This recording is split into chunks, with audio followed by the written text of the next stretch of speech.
الراجل دخل بيته ووقف عند الباب يكلم مراته بصوت عالي. هاي حبيبتي، عامله لنا ايه النهارده على الغدا؟ مراته مش بترد، فقال لنفسه طب اقرب شويه. وفعلا مشي لحد الطرقه ووقف وقال ايه الروايح الجميله دي؟ هناكل ايه النهارده؟ خبر ابيض، مش سمعاني برضو. هقرب اكتر، اروح عند باب المطبخ. وقرب الراجل عند باب المطبخ ووقف وقال الله عليكي وعلى روايحك الجميله، هناكل ايه بقى؟ الله، مفيش امل ولا ايه؟ اخر محاولة، انا هقف وراها على طول. وفعلا دخل المطبخ ووقف ورا مراته وقال لها بتعملي ايه؟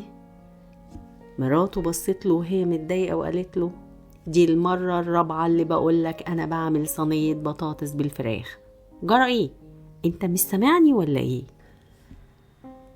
اهلا بيكم في بودكاست نقطة ومن اول السطر، والحلقة الأخيرة من الجزء الأول من سلسلة حلقات حكايات أعجبتني. وحلقة النهاردة بعنوان إيه؟ بتقول إيه؟ وهنبدأ على طول في حكاية النهاردة. كان في راجل متجوز واحدة قريبته، وكان في مرض وراثي في العيلة بتاعته، هو ضعف السمع واللي بيظهر مع التقدم في العمر. ولما اتجوزوا من كام سنة كانت كل حاجة تمام، وكان عندهم أمل إنهم ممكن ما يصابوش بالمرض ده. وتمر السنين، وابتدأ الراجل يلاحظ إن مراته مش بتسمعه طول الوقت. ساعات بيكلمها من مسافة مش بعيدة قوي، بس للأسف مش بترد عليه. ولأنه كان قلقان فابتدأ يشك إن مراته بتفقد حاسة السمع، وكان عاوز يتأكد قبل ما يطلب منها إنهم يروحوا للدكتور علشان يشوفوا علاج لو أمكن. وعلشان كده راح لواحد صاحبه دكتور يسأله يعمل ايه، وصاحبه اقترح عليه انه يختبر سماعها بالطريقة اللي سمعتوها في بداية الحلقة. وطبعا دلوقتي عرفتوا انه هو اللي بيفقد حاسة السمع مش هي. والعبرة من الحكاية ان بعض الناس دايما بتشوف العيب او المشكلة مش فيهم هم، المشكلة دايما في اللي حواليهم.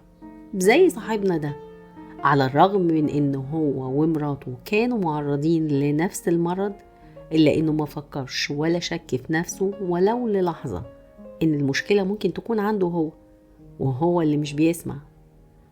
فكرة إنك صح طول الوقت ومش بتغلط خالص، إنك طول الوقت عامل اللي عليك واللي حواليك هم اللي أكيد غلط، فكرة عجيبة قوي. في ناس كتير مقتنعين إن هم دايما صح، عارفين كل حاجة، فاهمين ومقدرين ومستوعبين كل شيء، ومش محتاجين حد يعرفهم أو يفهمهم أي حاجة ولا يلفت نظرهم ولو بملحوظة صغيرة. هم صح وعمرهم ما يغلطوا. ولو فرضا عملوا حاجة مش صح، ونحط خط تحت مش صح دي ونحطها كمان بين قوسين علشان هنرجع لها تاني، فأكيد إن ده رد فعل نتيجة لغلط اللي حواليهم. هم ما بيغلطوش. متخيلين ان الناس دول اللي شايفين نفسهم صح طول الوقت عمرهم ما ينسبوا الغلط لنفسهم ابدا؟ ناس عجيبة. فلو بتتعامل مع حد من النوعية دي، لو بتتكلموا في موضوع ما وبيقول رأيه مثلا اللي ممكن يكون غلط عادي جدا، بس هو من وجهة نظره مش ممكن طبعا يغلط، فلو حس انك مش مقتنع بكلامه او مش مصدقه، حس بس مش هيديك فرصة أساسا تتكلم أو تشكك في كلامه أو حتى تقول رأيك. هتلاقيه بيقولك بمنتهى الحدة صح ده ولا مش صح؟ صح ولا مش صح؟ مش صح. فاكرينها اللي حطينا تحتها خط وحطناها ما بين قوسين. أصل عمره ما هيقولك صح ده ولا غلط، لأن الغلط لا يمكن يكون منه. فلو اللي بيقوله أو بيعمله مش صح من وجهة نظرك أنت، عمره ما هيكون غلط برضه. الله يكون في عونهم. في ناس كتير بتخلط ما بين الثقة بالنفس والكبر، إنك تكون واثق في نفسك ومقتنع برأيك وبتدافع عنه عن معرفة ووعي حاجة، وإنك تصر على رأيك بدون معرفة ولا وعي حاجة تانية خالص.